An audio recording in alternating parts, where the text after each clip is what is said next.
স্বরাষ্ট্র প্রতিমন্ত্রী আবার হুঙ্কার ছাড়ে তারেক রহমান দেশে ফিরলে তাকে গ্রেপ্তার করা হবে।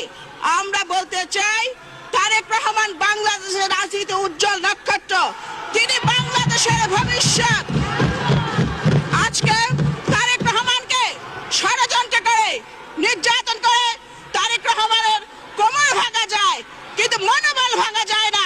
ক্ষমতার জোরে তাকে বন্দী রাখা যায়, কিন্তু পরাজিত করা যায় না।